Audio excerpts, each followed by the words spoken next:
एहसासे गुनाह क्या है?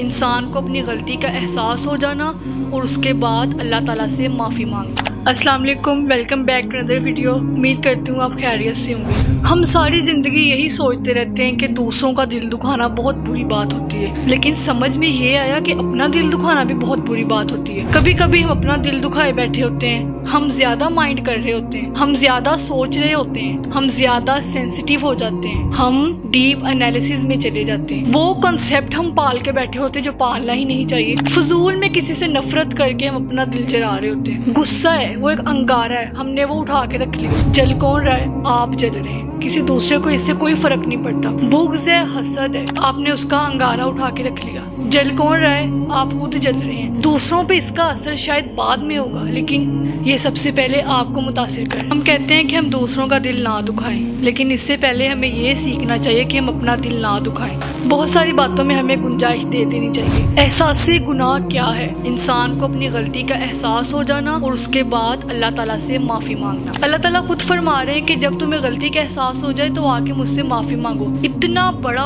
ऑप्शन मिल रहा हो कि कायनात का रब खुद कह रहा है आके माफ़ी मांगो, मैं माफ़ करने वाला हूँ। इतना बड़ा मार्जिन मिल रहा हो, इतना बड़ा बाईपास मिल रहा हो, फिर भी आप माफ़ी नहीं मांगेंगे तो ये जुर्म है। ये एक बीमारी है जो बहुत सारे लोगों को लगी हुई है। उनको लगता है कि नाउज़ुबिल्लाह अल्लाह ताला हमें माफ़ी नहीं करेंगे, लेकिन ऐसा नहीं है। अल्लाह ताला जब खुद फरमा रहे हैं कि तुम सच्चे दिल से माफ़ी मांगो, मैं तुम्हें माफ़ करने वाला हूँ। सबका रब है, वो सबको माफ़ कर देता है। वो उन लोगों को भी माफ़ कर देता है जिनको हम माफ़ नहीं कर सकते। हम इंसानी रवैये और नफरतों की वजह से लोगों को मार्जिन देना ही नहीं चाहते, लेकिन अगर हम ये सोच के मार्जिन दे दें कि हम लोगों को माफ़ कर देते हैं तो अल्लाह ताला भी हमारे गुनाह माफ़ फरमा देगा, तो शायद बचत हो जाए। लेकिन जब हम जिद लेकर बैठ जाते हैं कि हमने उसे माफ़ नहीं करना, हमने उसे मार्जिन देना ही नहीं है, तो काम यहीं से ख़राब होता है। खुद को महसूस करें। मोहब्बत सिर्फ ये नहीं है कि जो आप दूसरों से करते हैं। दूसरों से मोहब्बत और केयर भी वही इंसान कर सकता है जो अपनी केयर करता है और उससे मोहब्बत करता है। तो कैसी लगी आपको आज की वीडियो? कमेंट्स में ज़रूर बताइएगा। चैनल पर नए हैं तो सब्सक्राइब लाजमी कीजिएगा। मिलते हैं नेक्स्ट वीडियो में, तब तक के लिए अल्लाह हाफिज़।